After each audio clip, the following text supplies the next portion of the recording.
Solo दोस्तों, welcome to money stocks. तो इस वीडियो के अंदर हम लोग बात करने वाले हैं मल्टीपल स्टॉक्स के बारे में।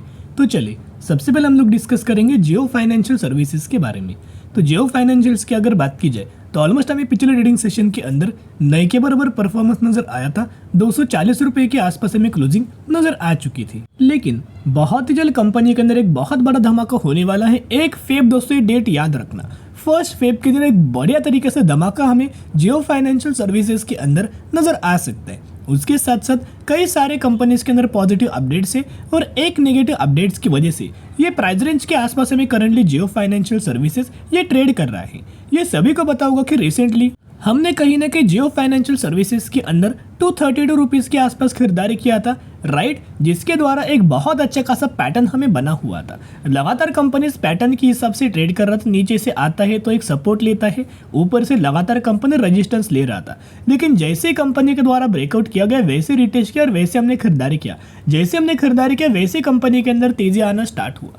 लेकिन बीच में क्या हुआ, जैसे कंपनी तेजी के अंदर था, कंपनी के द्वारा Q3 के रिजल्ट्स हमें डिक्लेयर किया गया और इस रिजल्ट्स के अंदर कंपनी ने बिल्कुल भी अच्छा खासा परफॉर्म नहीं किया। तो कंपनी का परफॉर्मेंस देखोगे तो रेवेन्यूज के अंदर ऑलमोस्ट कंपनी के द्वारा 608 करोड़ से घट के 414 करोड़ के आसपास कंपनी के द्वारा अपना रेवेन्यूज प्रोवाइड किया। उसके साथ साथ कंपनी का प्रॉफिट्स अगर आप देखोगे 668 करोड़ से घट के 294 करोड़ के आसपास हमें प्रोवाइड किया। कहीं ना कहीं अगर आप दोस्तों ऑब्जर्व करेंगे तो प्रॉफिट्स के अंदर भी गिरावट हुआ एंड रेवेन्यूज के अंदर भी हमें गिरावट नजर आया, जिस वजह से आपको बताइएगा अगर रेवेन्यूज गिरता है, प्रॉफिट्स गिरता है तो मार्केट क्या है ना, नेगेटिव रिएक्ट करता है, जिस वजह से हमें जियो फाइनेंशियल सर्विसेज के अंदर गिरावट नजर आया दोस्तों। नहीं तो एक बढ़िया तरीके से तेजी हमें कंपनी के अंदर देखने को मिल सकता था और कंपनी बहुत ही जल्द 350 रुपए तक का भी लेवल्स हमें अचीव करते हुए दिख सकता था, लेकिन ऐसा नहीं हुआ। कोई बात नहीं, लंबे समय के लिए कंपनी बढ़िया तरीके से बिजनेस करता है तो लॉन्ग टर्म के लिए कंपनी अच्छा है। शॉर्ट टर्म में कोई बात नहीं, कुछ भी हो सकता है,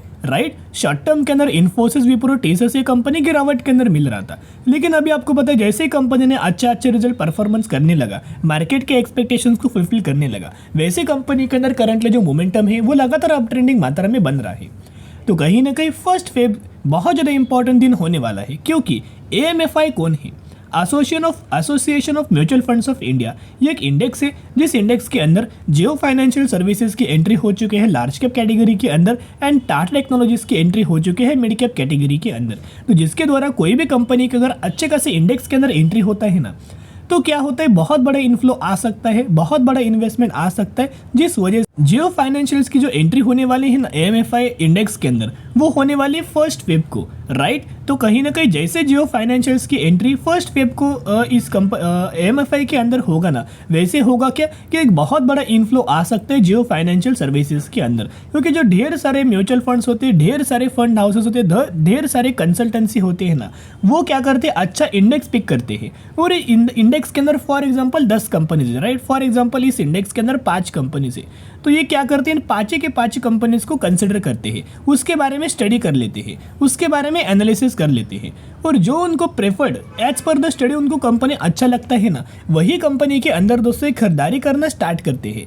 और कहीं ना कहीं जिस वजह से एक बहुत बड़ा इन्वेस्टमेंट आ सकता है, जिसके साथ साथ एक और इंडेक्स के अंदर जियो फाइनेंशियल्स की एंट्री हमें हो सकता है। तो देखिएगा, Adani power, Jio financials and IRFC PFC likely to enter Nifty next 50 index. तो कहीं ना कहीं नवामा के द्वारा ऐसा बोला जा रहा है कि इन तीनों चारों कंपनीज की एंट्री निफ्टी नेक्स्ट 50 इंडेक्स के अंदर हो सकता है, जिसके अंदर जियो फाइनेंशियल्स का नाम नजर आया है, जिनका ये मानना है कि इस कंपनी के अंदर $66 मिलियन का एक बहुत बड़ा इनफ्लो आ सकता है, एक बहुत बड़ा इन्वेस्टमेंट आ सकता है। तो कहीं ना कहीं इसका भी बेनिफिट होगा। उसके साथ साथ IRFC कंपनी के अंदर भी $15 मिलियन का इनफ्लो आने वाला है, इन्वेस्टमेंट आने वाला है, जिसके साथ साथ PFC के अंदर भी $45 मिलियन का, पॉलीकैब्स के अंदर $20 मिलियन का एंड अदानी पावर के अंदर $33 मिलियन का, जिस वजह से एक बढ़िया तरीके से बेनिफिट हमें जियो फाइनेंशियल्स को नजर आ सकता है। उसके साथ साथ ये खबर के भी वजह से बेनिफिट होगा, लेकिन लॉन्ग टर्म में जियो फाइनेंशियल्स अगर आप खरीदारी करना चाहते हो तो शॉर्ट टर्म के लिए खरीदारी मत करना,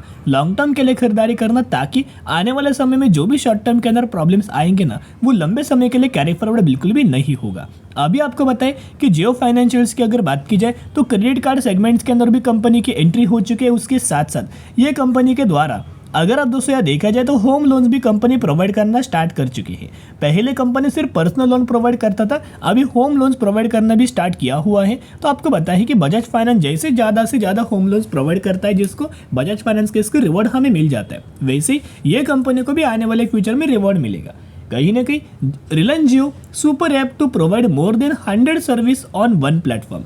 तो इस ऐप से एक बहुत बड़ा ऐप बहुत ही जल्द में लॉन्च होने वाला है, जिस वजह से जियो फाइनेंशियल्स को बेनिफिट मिलेगा। और इनका ऐसा बोला जा रहा है कि बजाज फाइनेंस को ये जो कंपनी है जियो फाइनेंशियल सर्विस, वो कॉम्पिटिट करते हुए देखने को मिल सकती है। देखिएगा दोस्तों, कॉम्पिटिट करे या ना करे, लेकिन अगर बिजनेस बढ़ता है तो कंपनी का शेयर प्राइस भी बढ़ेगा और कंपनी के अंदर ग्रोथ भी आएगा। और आने वाले सालों में कंपनी क्या करेगा, मल्टीपल रिटर्न भी प्रोवाइड करेगा। ऐसी बात नहीं कि इनको क्या बजाज फाइनेंस को कंपेयर करना चाहिए, कॉम्पिटिट करना चाहिए, बजाज फाइनेंस से आगे निकल जाना चाहिए, ये कोई बात नहीं है, राइट। ये हमें देखना इंपॉर्टेंट नहीं है, लेकिन ये हमें देखना इंपॉर्टेंट है कि ये कंपनी के पैरामीटर्स इंक्रीज हो रहा है, क्या कंपनी का बिजनेस बढ़ रहा है। अगर थोड़ा सा भी कंपनी का बिजनेस बढ़ेगा ना, फिर भी कंपनी मुनाफा शेयर होल्डर्स को जरूर दे देगा। उसके साथ साथ आपको बताएं कि जियो की एक ब्लैक रॉक एक बहुत बड़ा कंसल्टेंसी है, इन्वेस्टमेंट फर्म है, जिनके द्वारा एक दूसरे के साथ पार्टनरशिप हुआ है।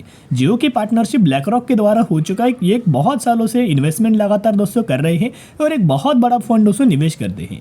तो इनके द्वारा एक दूसरे के साथ पार्टनरशिप हुआ है। किस चीज़ को लेके, म्यूचुअल फंड्स को लेके। म्यूचुअल फंड बिजनेस के अंदर दोस्तों ये रन होने वाले हैं, तो जिसके द्वारा सेबी को उन्होंने लाइसेंस के लिए, म्यूचुअल फंड्स लाइसेंस के लिए एक बहुत अच्छा खासा एक असाइनमेंट दिया है। तो कहीं ना कहीं जैसे अप्रूवल मिलता है, जियो को भी बहुत अच्छा खासा जियो फाइनेंशियल्स को बेनिफिट मिल सकता है। तो चलिए, जो भी रिजल्ट्स का में नेगेटिव इंपैक्ट आएगा ना, वो शॉर्ट टर्म के लिए आएगा। अभी देखेंगे जैसे हमने यहाँ खरीदारी क्यों किया था, क्योंकि लगातार जो कंपनी का चार्ट है ना, मूविंग एवरेज को सपोर्ट ले रहा था, राइट। जैसे कि हमारी स्टडी क्या है, हमारी एनालिसिस क्या है, जैसे ही जो कंपनी मूविंग एवरेज को क्रॉस करता है, मूविंग एवरेज के आसपास जब भी आएगा ना, तो सपोर्ट लेगा। तो यहाँ जैसे क्या है, सपोर्ट लिया और यही लेवल्स के आसपास हमने थोड़ा बहुत रिस्क लेके खरीदारी किया।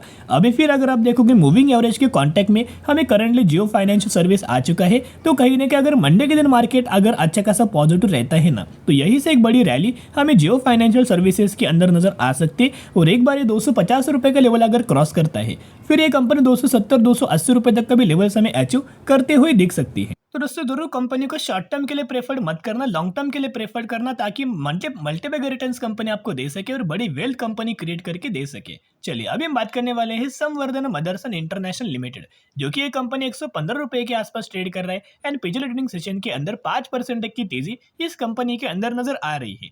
अब ये तेजी के पीछे वजह क्या है, लगातार कंपनीज क्या करता है, लगातार कंपनी को बड़े बड़े, अगर आपने देखा है तो इनके बड़े बड़े क्लाइंट्स है टाटा मोटर्स, अशोक लेलैंड, किया मोटर्स या फिर महिंद्रा एंड महिंद्रा, बहुत सारे इनके दोस्तों क्लाइंट्स है। तो इन क्लाइंट्स के द्वारा लगातार हर एक दिन, हर एक महीने इनको ढेर सारे कॉन्ट्रैक्ट दिए जाते हैं, ढेर सारे ऑर्डर दिए जाते हैं, जिसका बढ़िया तरीके से बेनिफिट हमें कंपनी को मिलता है। मदरसन बिजनेस क्या करता है, ऑटो एसेसरीज कंपनीज मैन्युफैक्चरिंग करता है। तो जितना ज़्यादा ऑटो एसेसरीज कंपनी मैन्युफैक्चरिंग करेगा, उतना कंपनी का बिजनेस बढ़ेगा।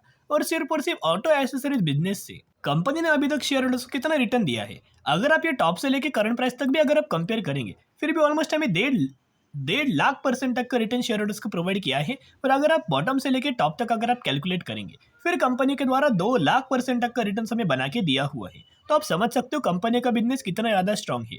अगर देखा जाए तो कंपनी इस तरीके से अगर परफॉर्म करता है ना, डिसेंट तरीके से भी, फिर भी कंपनी का बहुत ज़्यादा चांसेस ये है कि 180 रुपये तक का टारगेट हमें कंपनी अचीव करके दिखा सकता है।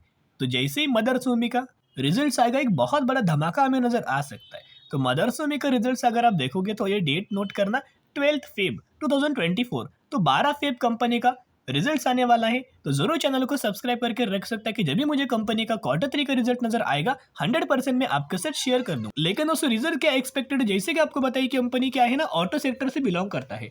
तो जितना ज्यादा बेनिफिट ऑटो सेक्टर वाली कंपनीज को होगा, उतने शानदार तरीके से बेनिफिट्स हमें मदरसन सुमी को भी होगा। तो कहीं ना कहीं ऑटो सेक्टर के जो नंबर्स है ना, इस क्वार्टर के अंदर बढ़िया तरीके से आने वाले हैं, क्योंकि मंथली सेल्स का डेटा भी अगर आप कंपेयर करेंगे, तो हर एक ऑटो सेक्टर की कंपनीज ने बढ़िया परफॉर्म किया है। तो ये हम लोग मान के चल लेते हैं कि इस क्वार्टर के अंदर मदरसुमी अच्छा खासा परफॉर्म कर सकती है, जिस वजह से पॉजिटिव इंपैक्ट नजर आ सकता है। तो जरूर अपने वॉच लिस्ट के अंदर मदरसुमी को ऐड करके चल सकते हो। चलिए, अभी हम बात करने वाले हैं अगले कंपनी के बारे में, जिसका नाम है सलासर टेक्नो इंजीनियरिंग। तो सलासर टेक्नो इंजीनियरिंग की अगर बात की जाए, तो एक फेब इस कंपनी के अंदर आपको बोनस का बेनिफिट मिलने वाला है। रेशो है 4:1। तो कहीं ना कहीं एक के बदले 4 शेयर आपको मिलने वाले हैं। तो जरूर कंपनी के बारे में स्टडी करना, एनालिसिस करना, और अगर आपको ये वीडियो पसंद आए तो निवेश करना। तो एक रिक्वेस्ट मैं करना चाहूंगा, अगर आपको दोस्तों वीडियो पसंद आता होगा तो जरूर वीडियो को लाइक और चैनल को सब्सक्राइब कर सकते हो। फिर मिलेंगे, बाय।